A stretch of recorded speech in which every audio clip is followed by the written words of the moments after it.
So in this script, in this video, we're going to look at how best can one prepare for the math exam. So I'll use an example of 1120 to demonstrate. That doesn't mean that it doesn't apply for 1100, for 1110, for any course. It does apply. I will illustrate using 1120. So today, so the exam is likely to be on the 31st of October. So as I'm speaking here today, it's 3rd October. What does this mean? We have step 1 minus 3 days. That is 28 days to go. You see? Now there's a hindrance in between here. There's a test that is scheduled to be, I'm not so sure whether it's 7 or 8. Now suppose the test is on the 8th, meaning from that 31st, we must subtract 8 because you cannot prepare for the exam if you have a test ahead of you. Especially that the test falls some good days away. It will be very difficult for you to say, no, this topic today I'm studying sets. When you know on Sunday or Saturday, you are being assessed on trigonometry. So you pay attention to trigonometry and put the test aside. While you can prepare for trigonometry thinking you're doing for both the exam and the test. Now look at this. You prepare trigonometry and you think you now understand better. You go in a test and you fail a question on trigonometry. What does it mean? You're not ready. So you have to go back and start trigonometry. That's what I'm saying. It's very difficult to combine the exam and test preparation. So this means that here now we have how many days? 23 days. Okay. So time keeps running up. So I need to prepare for the exam. That's 23 days away. What do I do? Where do I go? Is it past papers?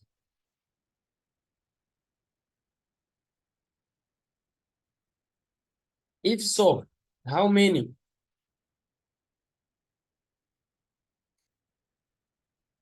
Are they tutorial sheets? If so, how many questions per tutorial sheet?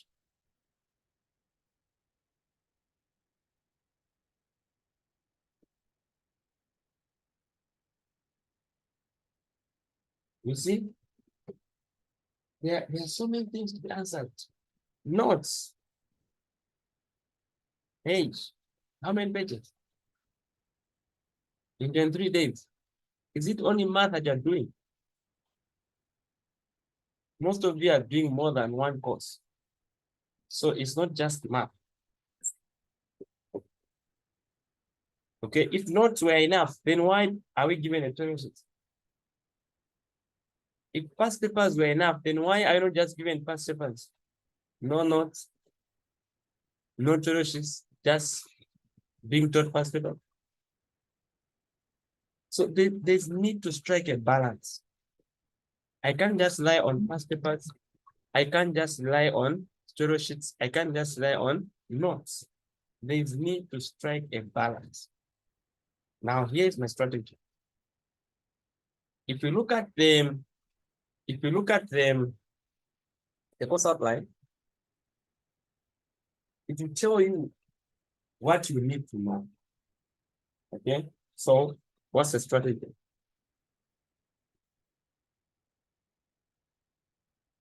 The first thing is that the student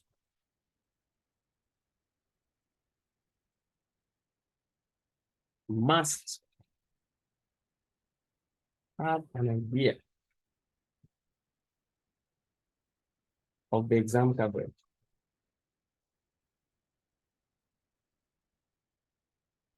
This should be the key thing. You can't just go in an exam, you don't know what topics will be there. You must know the coverage. So what I mean is, go to your course outline, look at the course outline, and know how many topics were taught, how many topics were not taught. Then you know these topics not taught are not part of the exam coverage. The topics taught are part of the exam coverage. Then now, you need to get down to it. Get to pick the concepts from that. Each topic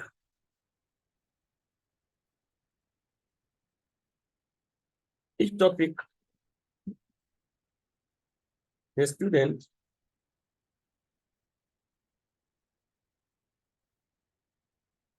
must have four concepts. Four concepts. I say concepts or concepts. No term should surprise you in the exam. Now let's look at this.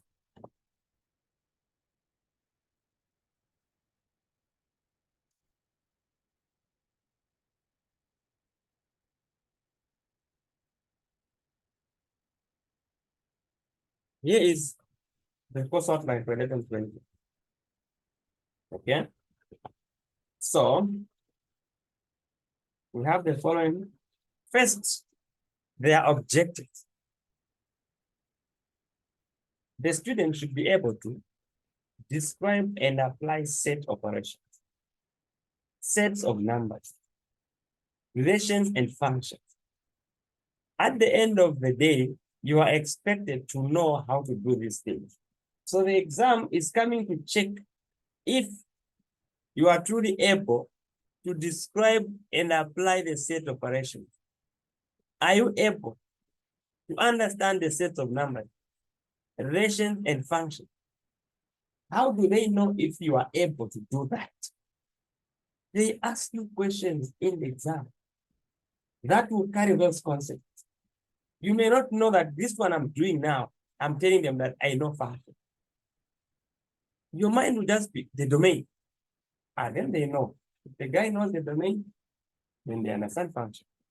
Describe the domain, range of functions, simplify expressions, and solve equations and inequations and inequalities involving functions. So you are expected to do that. That's what is expected of you.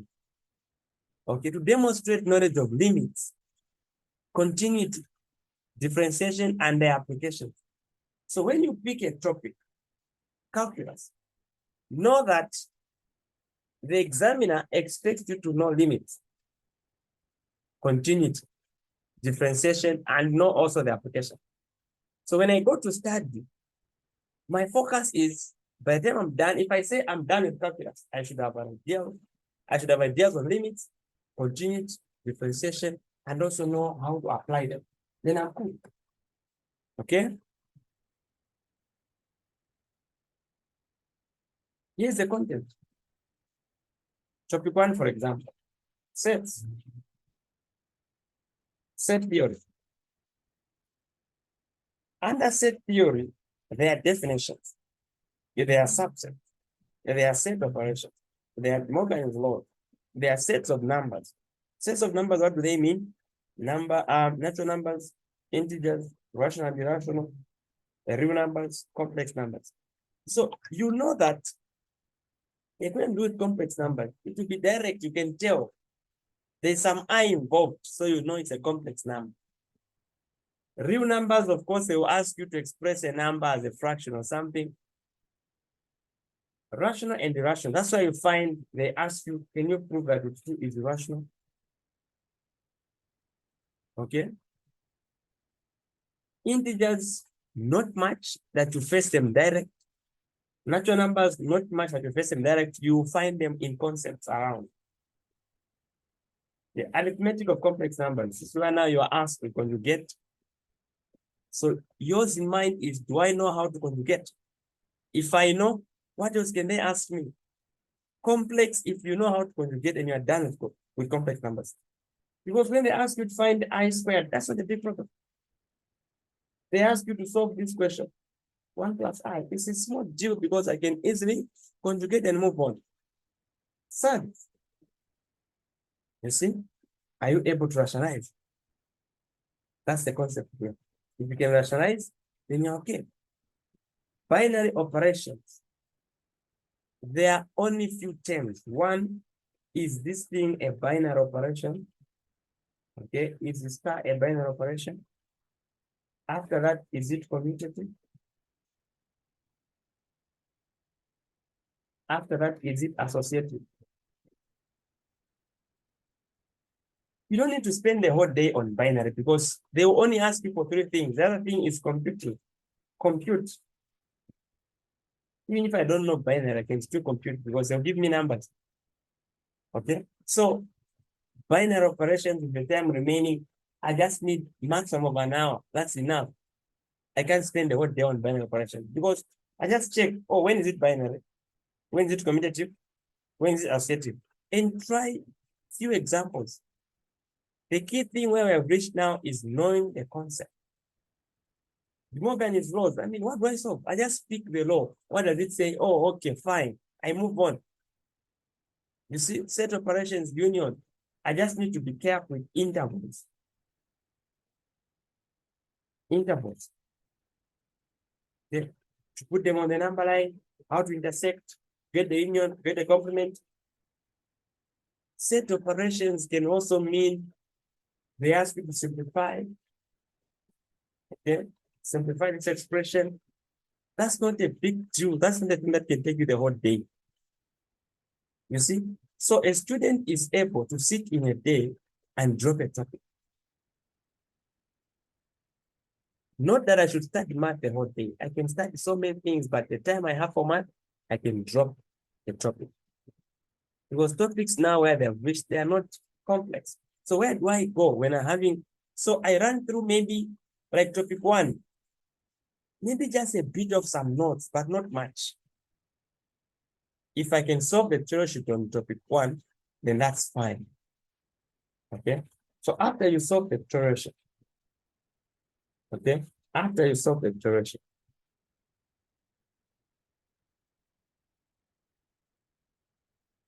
the next thing is get the quiz paper for this year.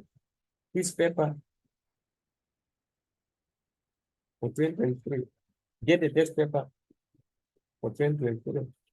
Revise these. The examiner has chosen out of his best. The examiner is the person who has prepared the tutorial sheets. The tutorial sheets are prepared because the examiner wants to know those things in advance. So as you go to the exam, you are expected to understand the tutorial sheet. Those questions he puts in the tutorial sheet, he expects that you would get the concepts from the notes.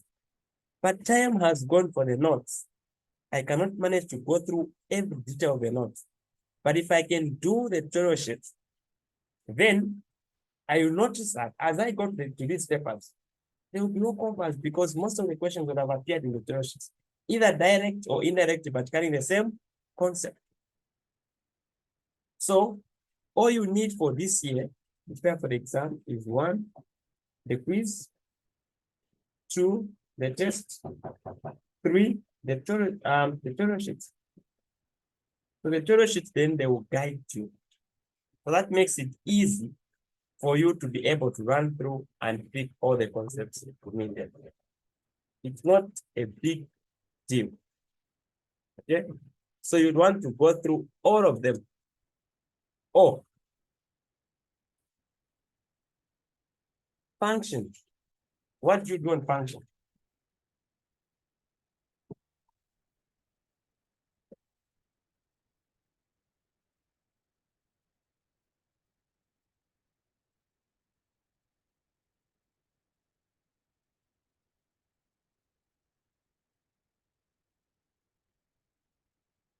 Okay, so on functions also, if you look at the whole topic, you have 1, relations, and then functions. Then you go to domain, one-on-one. So all these are concepts that you must carry. I should have these concepts one by one. Do I know what a one-to-one function is? An inverse function is? Can I compose 2 functions? Even and odd? quadratic function, can I complete the square? These you must tick as you study. So you are now studying the course outline. I tick, you keep ticking. If there are parts that you cannot tick, then you have to be in the library that whole day. Because on functions, I must tick there, tick there, tick there, tick there, tick there, tick there. Because every part of it is expected. Okay? You cannot go in the exam if you don't know how to graph a polynomial function. If you can't complete the square. If you cannot say if a function is even or odd, you cannot go in an exam. You go and do what? You must know how to sketch the quadratic function. Okay? Let's go down and see. So we have, so if we do vectors and matrices, then you must know how to add them. You must know these units. Okay? Matrices, you must know the product, the transpose, the determinant, the inverse, equations and inequalities. These, if you understand functions, you have an easy time because all you are doing now is just bringing the inequality. That's all. The partial fractions, you have trigonometry here. You just need to know the angles. You know the angles, the next thing you know an identity. Just few of them. Then trig equations. Of course, you need to have an idea of the inverse trig. Exponential, you see the domain and range, and then how to sketch. Logs, also domain and range, and how to sketch, and then do some properties.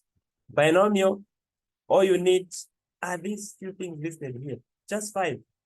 You know the formula and how to expand. The coefficients, you can pick them anyway. Factorial notation. Calculus, know the limits. When is it continuous? So you go through the course outline. That's the target. So you can summarize the course outline in the tutorial sheets. And after the tutorial sheets, then you look at 1120 is not odd in the system. You only have 2 past papers. 2021, 2022. The third one is for this week. So you can go through those past papers. You find in 2021 we have about 3 because there are SAPs. There's a SAP and another SAP. So if you can work out around those 2, whatever number, you also don't need much past papers. Just for 2021 and for 2022. These are enough. Okay? There are things that you can't do on your own. So if you feel so burdened, as a custom, every last month of the academic year, I do what I call the exam preparation classes. Okay? The exam preparation classes. And they're starting today.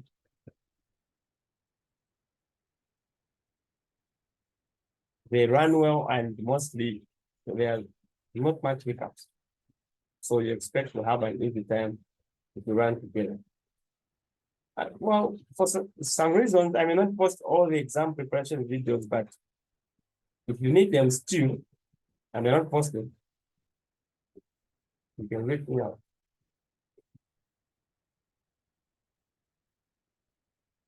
Okay, so that's almost for all the math courses. So enjoy as you prepare.